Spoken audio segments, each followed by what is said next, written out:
Hello everyone, welcome to the class. Today, my name is Gaurav and I welcome every student to this wonderful platform, Exampur. आप सभी का स्वागत है हमारे session में, जहां आज की क्लास में लोग शुरू करने वाले हैं एरर डिटेक्शन के क्वेश्चंस को। आप सभी को पता है कि एरर डिटेक्शन का मतलब होता है स्पॉटिंग एरर। बहुत लोग इसको स्पॉटिंग एरर के नाम से जानते हैं, बहुत लोग इसको एरर डिटेक्शन के नाम से जानते हैं, बहुत लोग इसको कह सकते हैं ग्रामर के ही बहुत से मिक्स क्वेश्चन के रूप में जानते हैं।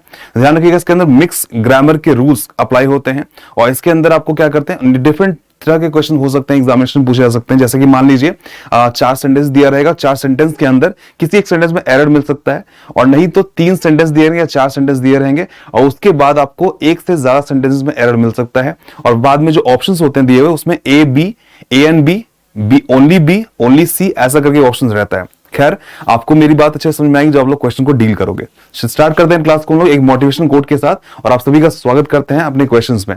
और मैं एक्सपेक्ट करूंगा कि आप सभी लोग इसमें पार्टिसिपेट करेंगे और कॉन्फिडेंटली आंसर करेंगे। ठीक है, चलिए। Don't wait, the time will never be just right, है ना। आप सोचते हो कि अगर सही समय आएगा तब हम लोग स्टार्ट करेंगे, किसी चीज की शुरुआत करेंगे।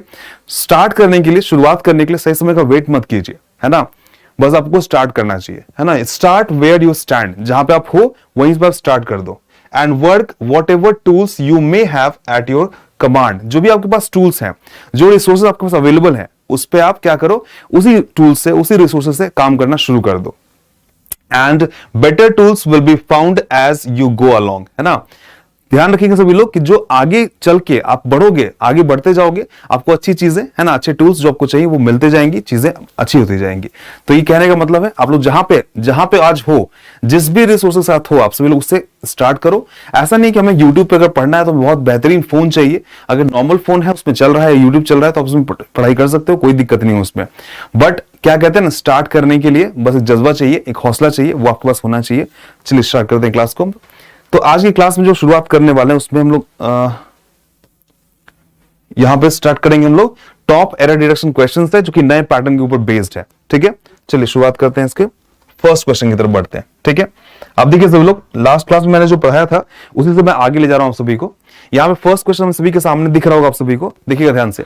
यहां क्या दिख रहा है, यहां पे है ए बी सी और डी। यहां पे आपको डिफरेंट क्वेश्चंस के ऑप्शन दिख रहे होंगे। देखिए यहां पे क्या दिख रहा है आपको, ए दिख रहा है, बी दिख रहा है, सी दिख रहा है और डी दिख रहा है। 4 सेंटेंसेस आपको दिख रहे हैं। अब देखिए 4 सेंटेंस में क्या है कि आप सभी को ये बताना है कि किस पार्ट में एरर है ना। किस पार्ट में एरर है का मतलब कि किस सेंटेंस में आपको कुछ गड़बड़ी दिखती है, ग्रामेटिकली जो गलत आपको दिख रहा है वो आपको मुझे बताना है। ठीक है, और उसके अलावा देखिए, अगर आपको लगता है कि ए बी सी डी में से किसी में कोई गड़बड़ी नहीं है तो आप क्या मार्क करोगे, आंसर मार्क करोगे नो एरर, दैट इज ई। ठीक है, चलिए फटाफट सभी लोग आंसर करेंगे इसका। मैं इसके लिए आपको 1 मिनट का टाइम दूंगा, सभी लोग फटाफट इसके ऊपर लग जाइए।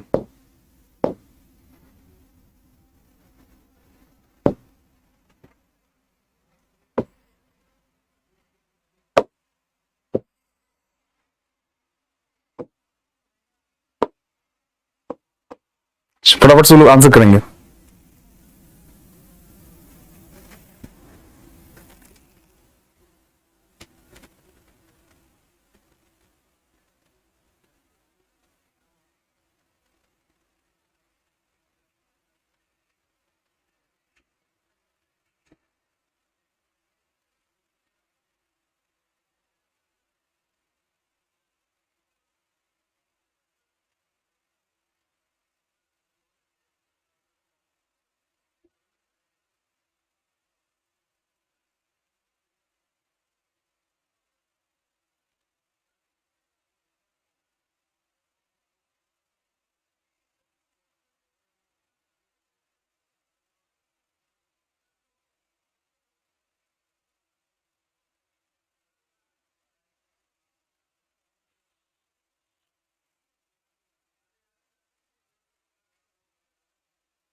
चलिए टाइम खत्म हो गया आप सभी का।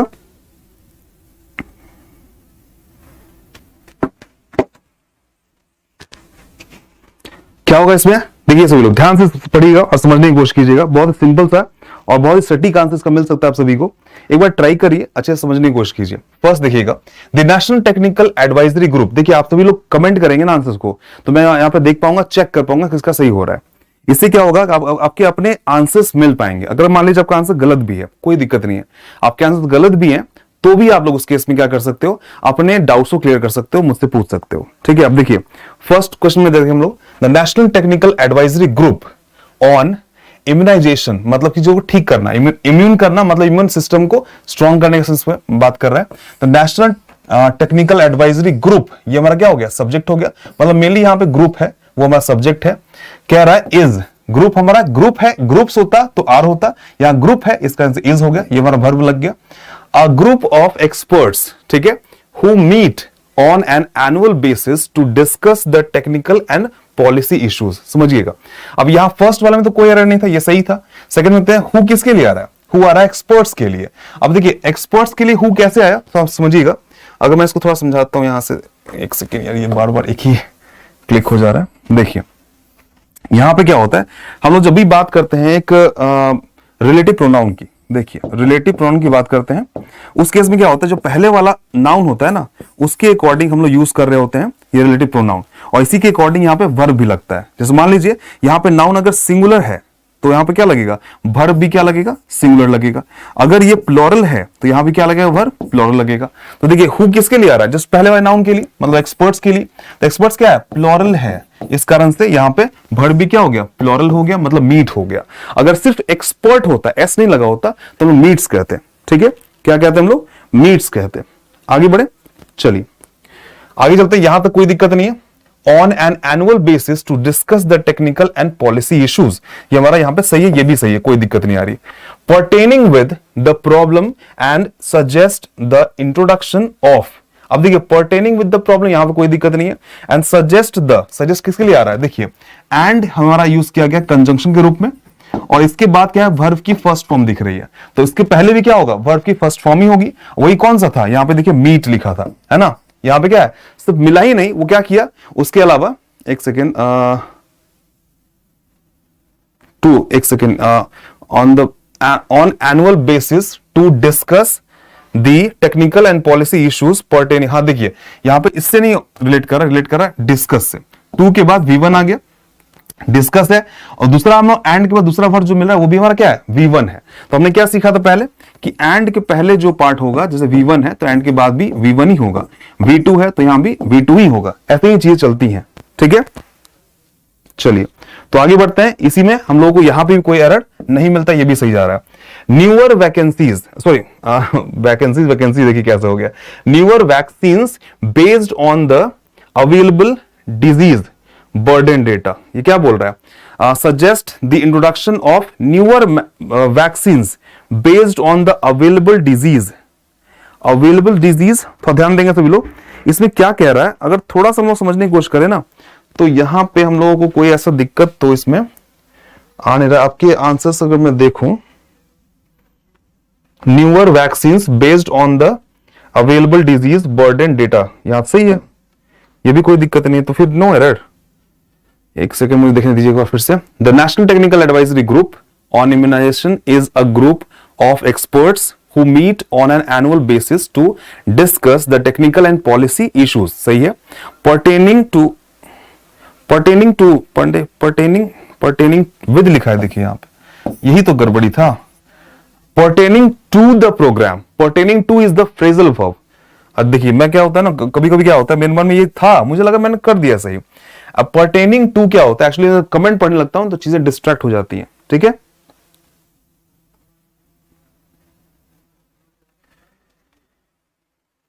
चलिए तो यहां पे पर्टेनिंग टू द प्रोग्राम, ये आंसर क्या होगा हमारा, यहां पे सी पार्ट हमारा सही आंसर हो जाएगा, मतलब सी इज द राइट आंसर। ठीक है, सी इज द राइट आंसर। चलिए आगे बढ़ते हैं अगले क्वेश्चन की तरफ।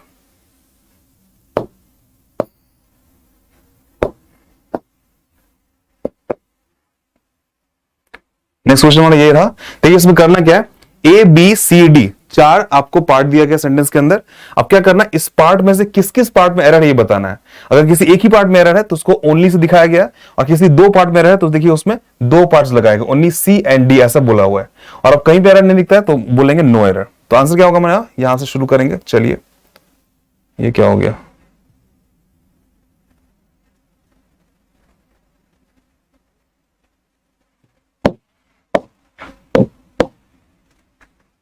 शुरू करें। चलिए, 1 मिनट का टाइम है, शुरू हो जाइए।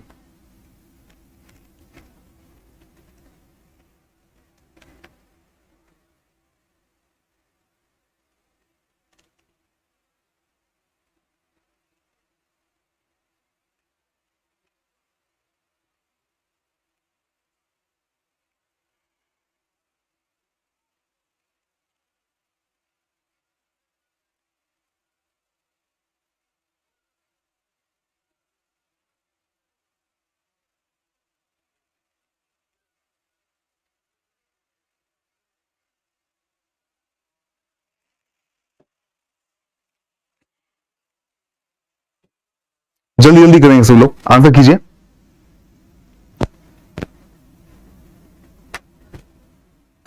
हो गया, देखिए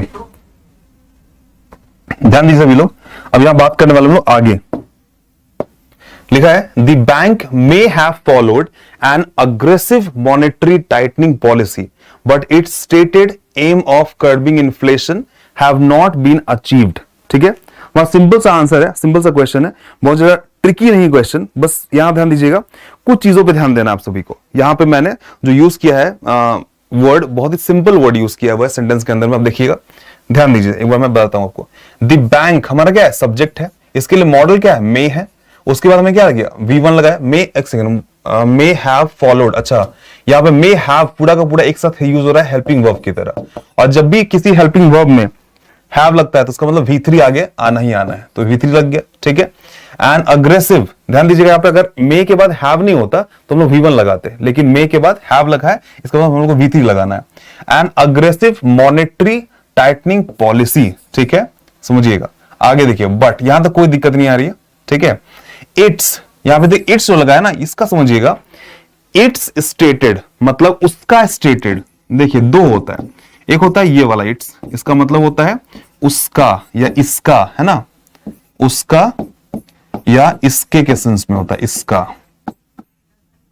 ठीक है, अब देखिए एक और होता है इट्स, इसमें एपोस्ट्रोफी एस ना होगा, सिर्फ एस लगा होता है। इसका मतलब क्या होता है, इसका मतलब होता है इट इज, है ना। अब देखिए पैसिव में हम लोग यूज करते हैं कौन सा, ये वाला यूज करते हैं। जैसे देखिए इट इज स्टेटेड लिखा होता तो ज्यादा बेटर होता, यहां पे इट्स लिखा है, उसका स्टेटेड क्या होता है, कोई सेंस ही नहीं बन रहा है। लेकिन यहां पे अगर ऐसा कर देते हम लोग, यहां पे इज लगा देते हैं ना, इट इज स्टेटेड, तब जाके ये सही हो जाता है। इसका मतलब हमें इसकी जरूरत नहीं है, हमें इसकी जरूरत है इस वाले सेंटेंस में। तो पहला पार्ट हमें कहां दिखा, पहला पार्ट हमें सी में दिख जाता है। ठीक है, सी में गलती दिख गई हम सभी को। It is stated aim of curbing inflation have not been achieved. ठीक है, it is stated aim of curbing inflation, curbing का मतलब कम करना, घटाना, लिमिट कर देना, कंट्रोल में करना। ठीक है, क्या करना, कंट्रोल में करना। अब देखिए कर्बिंग इन्फ्लेशन क्या है हमारा, अपने आप में ये अनकाउंटेबल नाउन है, इसका मतलब सिंगुलर सब्जेक्ट है, इसके लिए हैव क्यों लगा यहां पे, यहां पे होना चाहिए था हैज नॉट बीन अचीव्ड। ठीक है, इन्फ्लेशन कम करने का जो था हमारा वो था, प्रायोरिटी था, वो क्या होगा, वो हमारा अचीव नहीं हो पाया। मतलब डी में भी एरर हम सभी को दिखा, तो क्या दिखा इससे हम लोगों को कि सी और डी दोनों में एरर है, तो सी और डी यहां पे आ गया तीनों में, मतलब option number 3 is the right answer. Those who answered option number 3 are absolutely correct. Let's move to the next question.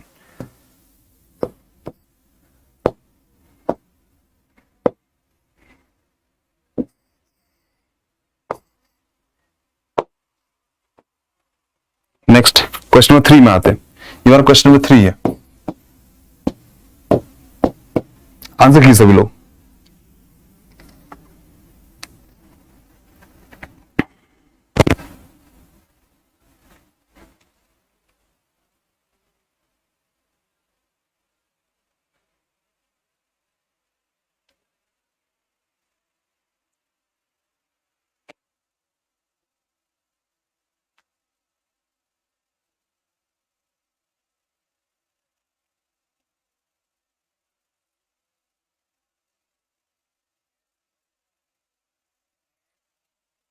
Twenty minutes बचे हैं, 20 सेकंड्स बचे हैं, जल्दी कीजिए सभी लोग, आंसर कीजिए इसको।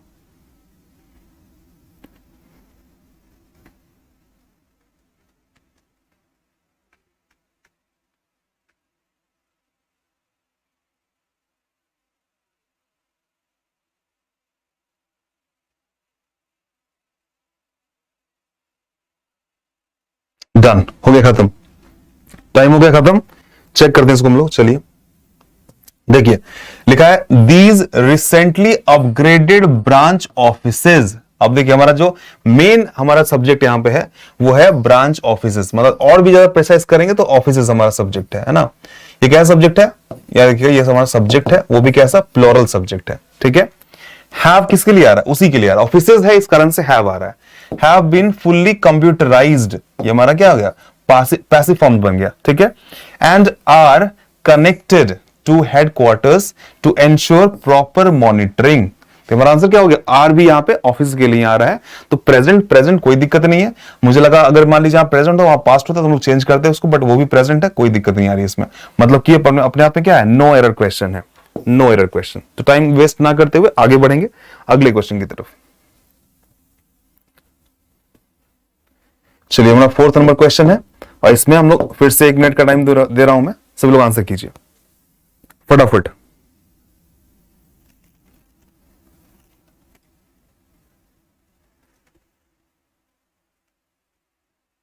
कोई क्या है, ABCD है, यहां से आंसर करना आप सभी को।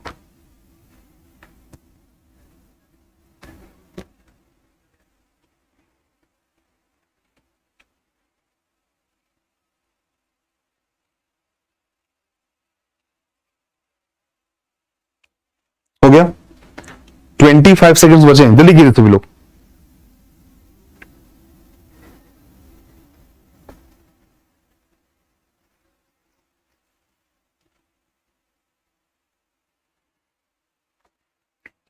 दस second,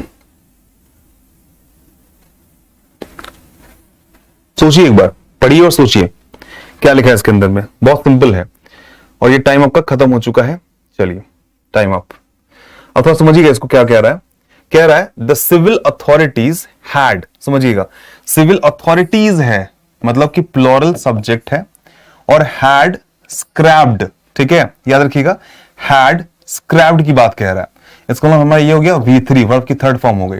the trade licence of a well known restaurant, है ना, आफ्टर इन्वेस्टिगेशन प्रूव्ड दैट, समझिएगा वो आफ्टर इन्वेस्टिगेशन प्रूव किया कि it has chopped, okay, it has chopped down a full,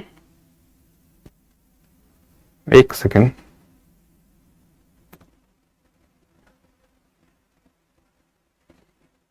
जब यहां पे पास्ट में जा रहा है सब कुछ तो यहां पे प्रेजेंट कैसे आ गया। आगे हम लोग देखिए, फिर से देखिए पास्ट में जा रहा है, हर जगह क्या है, पास्ट में जा रहा है। तो क्या करेंगे हम लोग इसमें, देखिए गड़बड़ी यहां हो रही है, दिक्कत क्या हो रही है कि हर जगह पास्ट है, यहां प्रेजेंट है, तो इसको भी हम लोग पास्ट में कन्वर्ट करेंगे।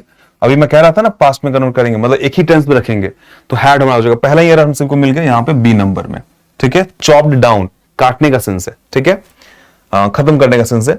A full grown tree, full grown tree simply because the tree was blocking the view of the restaurant। अब देखिएगा पूरी तरह से उगा हुआ पेड़ को काट दिया गया, ठीक है, चॉप के काट दिया गया। यहां देखो फुल ग्रोन ट्री में ही गड़बड़ी है, फुल नहीं होगा, फुल्ली होगा। क्या होगा, देखिए फुल्ली होगा, ये this is the right word. Fully grown tree, कैसा ट्री था वो, तो पूरी तरह से उगा हुआ पेड़ था, है ना, ये कहने का मतलब। तो fully is the right word. तो हमें सी में भी एरर मिला, तो बी और सी में एरर फिलहाल मिला है। The tree was blocking the view of the restaurant, ये भी सही है। तो बी और सी कहीं दिख रहा है आपको, बी और C option number 3, yes. So this is the right answer, this is the right answer. चलिए आगे बढ़ते हैं।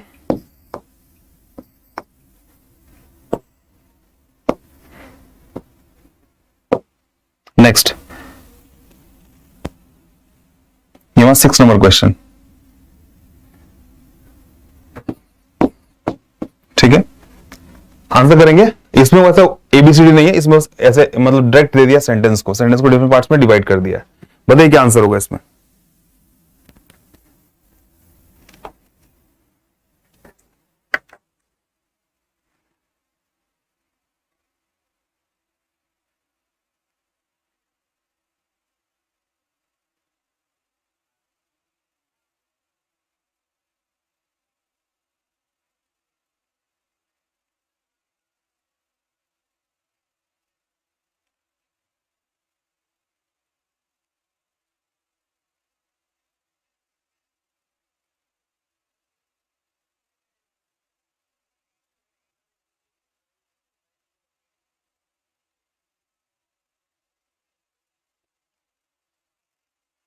हो गया।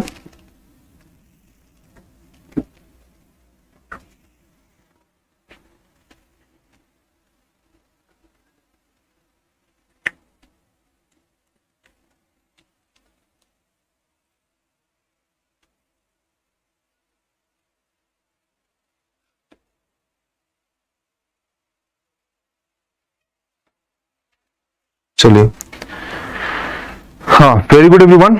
आंसर करते हैं इसका। क्या होगा आंसर, देखिए सभी लोग। A new study has shown that kids who have a high body mass index are more likelier, okay, likelier likelier का मतलब होता है उसके ऐसा, है ना, लाइकली टू हैपन, तो लाइकलियर उसी से बना है, ठीक है। To have high blood pressure, cholesterol and body insulin levels by the time they reach adolescence, okay. अब देखिए, बहुत सिंपल सा क्वेश्चन है, इसको अच्छे से पढ़ेंगे आप लोग तो नजर आएगा।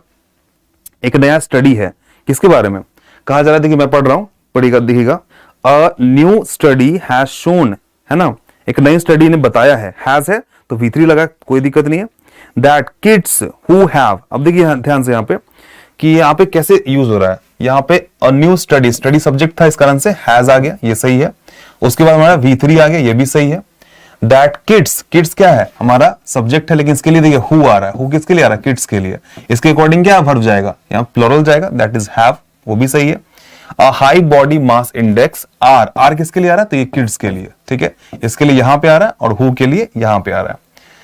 मोर लाइकलियर टू हैपन, ये मैंने बता दिया पहले आपको, गलती से मुंह से निकल गया था, है ना, लाइकली टू बी हैपन, तो यहां पे क्या होगा आंसर, यहां पे होगा मोर लाइकली होना चाहिए, लाइकलियर ऐसा वर्ड यहां पे सूट नहीं कर रहा, तो लाइकली होना चाहिए, मोर लाइकली, है ना, तो मोर लाइकली मतलब यहां पे हम सभी को ये वाला पॉइंट इस तरह से मेंशन करना होगा। Likely to have high blood pressure, cholesterol, मतलब जिसका बॉडी मास इंडेक्स ज्यादा होता है, मतलब वो ओबेसिटी में होता है ना। चलिए नेक्स्ट चले, अगला क्वेश्चन 5, टाइमर, जल्दी।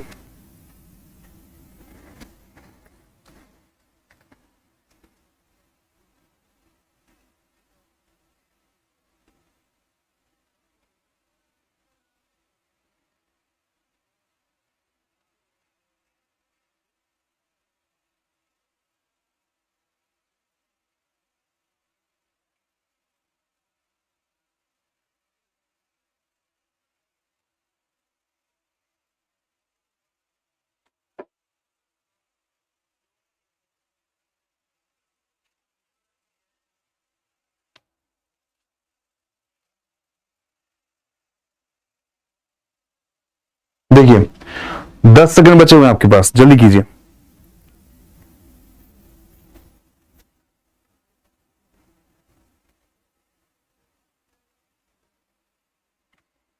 हो गया, टाइम खत्म।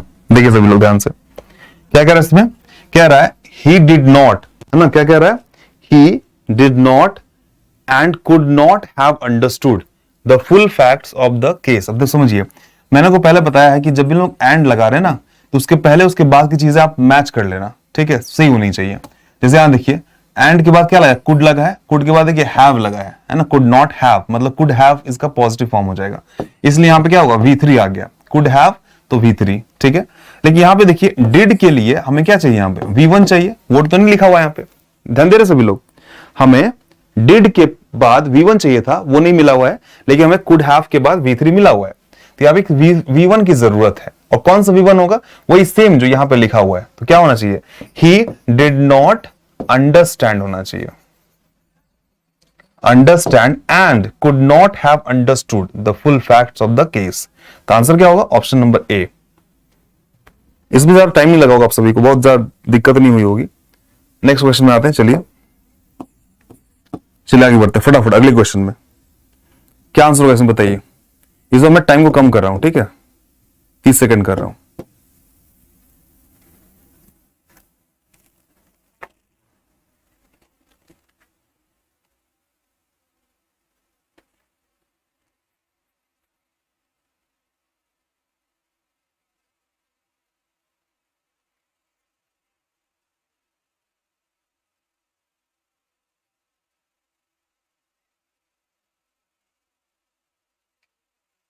हो गया, टाइम खत्म हो गया आप सभी का।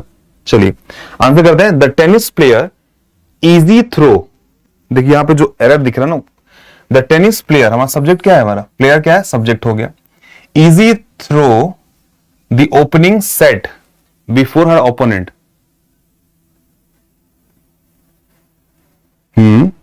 ओपनिंग सेट, देखिए थोड़ा यहां पे गड़बड़ी हो गई है, मतलब एरर तो दिख रहा है मुझे, यहां पे कुछ गड़बड़ी है।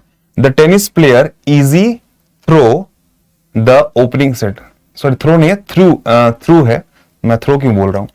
द टेनिस प्लेयर इजी नहीं होना चाहिए, यहां पर होना चाहिए eased, eased through is the right word, not throw मुंह से निकल रहा था, थ्रू है ये, थ्रू मतलब उससे होके गुजरना, ठीक है। The tennis player eased through the opening set before her opponent, ठीक है, ये सही आ रहा है एकदम। एंड रैलीड, देखिए यहां पे V2 लगा है, ये इस चलिए कंफर्मेशन मिल गया हम सभी को कि एंड के बाद, देखिए एंड यहां पे लिखा हुआ है, एंड के बाद कौन सा वर्ब मिला हम सभी को, तो रैलीड मिला, जो कि क्या है, V2 है, वर्ब की सेकंड फॉर्म। तो एंड के पहले जो वर्ब हम सभी को मिलेगा वो कैसा मिलेगा, वो भी मिलेगा V2। तो यहां कहीं वर्ब नहीं मिला, बस यही मिला, इसको हमने V2 में कन्वर्ट कर दिया। तो हमें एरर कहां मिल गया, ए पार्ट में, तो A part is the right answer, आगे पढ़ने की जरूरत भी नहीं है, ठीक है। चलिए नेक्स्ट,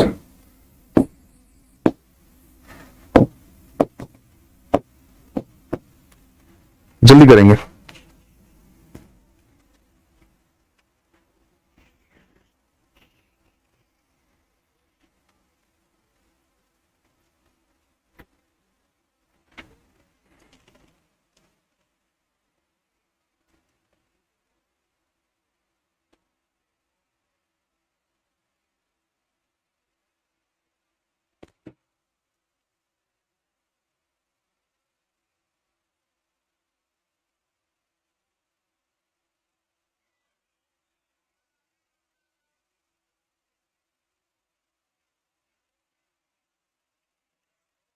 हो गया, चलिए आंसर करते हैं इसका। देखिए air pollution in the city, air pollution क्या हो गया, सब्जेक्ट हो गया। In the city of Delhi rises, singular subject है, इस कारण से क्या होगा, राइजेस, सही है हमारा ये verb. Beyond the permissible limits every winter, ये सही जा रहा है। एज द पॉल्यूटेंट, देखिएगा पॉल्यूटेंट जो है ये हमारा सब्जेक्ट आ गया, पॉल्यूटेंट में जो पॉल्यूट करते हैं, can not escape from, can not के बाद क्या लगा, V1 लगेगा, तो स्केप आ गया। From the atmosphere due to radial inversion, ये हमारा आंसर क्या हो गया, ये इसमें तो कोई एरर ही नहीं है, नो एरर क्वेश्चन। तो बहुत ज्यादा टाइम वेस्ट ना करते हुए आगे बढ़ेंगे अगले क्वेश्चन की तरफ। चलिए नेक्स्ट चलते हैं, ये हमारा है 9th नंबर क्वेश्चन।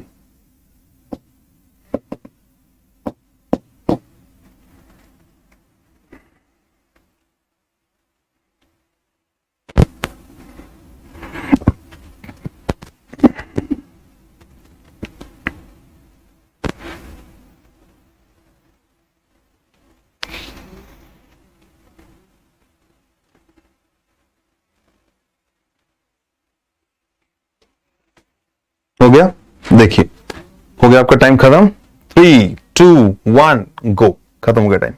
अब देखिए सभी लोग यहां पे क्या हो रहा है, एवरी ईयर, हर साल, इन समर, गर्मी के मौसम में, मेनी, मेनी के बाद कैसा आएगा, प्लूरल आएगा, नाउन, तो हो गया टूरिस्ट, है ना, यहां क्या हो गया, प्लूरल सब्जेक्ट हो गया, है ना। विजिट, मतलब ये प्लूरल सब्जेक्ट था, इस कारण से वर्ब भी क्या हो गया, प्लूरल हो गया, ध्यान रखिएगा सभी लोग। अगर ये टूरिस्ट होता, ऐसा नहीं लगा होता, तो विजिट्स करते, ठीक है। To Kumartuli in north Kolkata to watch the artisans prepare the idols, watch, देखिए यहां पे वॉच आया है, वॉच का मतलब सी वॉच, जो भी हमारे वो वर्ड्स हैं, सी वॉच, हियर, टेस्ट, ये सब में क्या होता है, हमें बेयर इन्फिनिटिव लगाया है, बेयर इन्फिनिटिव, तो हमारा क्या है यहाँ पे, ये हमारा बेयर इन्फिनिटिव है, ठीक है। तो वॉच के अलावा अगर यहाँ पे सी भी होता है ना, तब भी हम लोग वहां पे प्रिपेयर ही लगाते, है ना। अब देखिए the idols of goddess Durga, idols मतलब कि मूर्तियां जो होती हैं देवी माता दुर्गा की, यहां पे गड़बड़ी कहां थी, देखिए विजिट टू लिखा है, तो ध्यान दीजिए सभी लोग, जब भी हम लोग विजिट लगाते हैं तो आगे कुछ और भी पार्ट ना लगा के डायरेक्ट वो प्लेस का नाम लिख देते हैं, किसको हमने विजिट किया, जैसे I visited new Delhi railway station, I visited new Delhi airport, है ना। तो कहने का मतलब सिंपल सा है कि विजिट के बाद हम लोगों को बस वो नाम लगा देना है जहां पर हमने विजिट किया। ऐसा नहीं बोलेंगे वहां पे कि हमने विजिट किया कहां पे, ये विजिट टू बोलेंगे, ऐसा कुछ नहीं बोलते हैं। मतलब हमने सीखा कि विजिट के बाद कभी भी कोई प्रेपोजिशन का इस्तेमाल नहीं कर सकते, ठीक है। प्रेपोजिशन का इस्तेमाल हम लोग नहीं कर सकते, याद रखिएगा। तो यहां पे 2 कट जाएगा, तो आंसर क्या हो गया, बी नंबर। चलिए आगे बढ़े, नेक्स्ट चलते हैं। राजा Ram Mohan Roy was greatly pained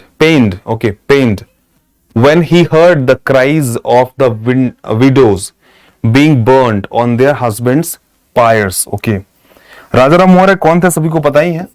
ये आखिरी क्वेश्चन आज के सेशन का हम लोग का, लास्ट क्वेश्चन एवरीवन। राजा राम मोहन राय ने क्या की थी, सती प्रथा का अंत किया था, है ना। और ये आपका टाइम खत्म।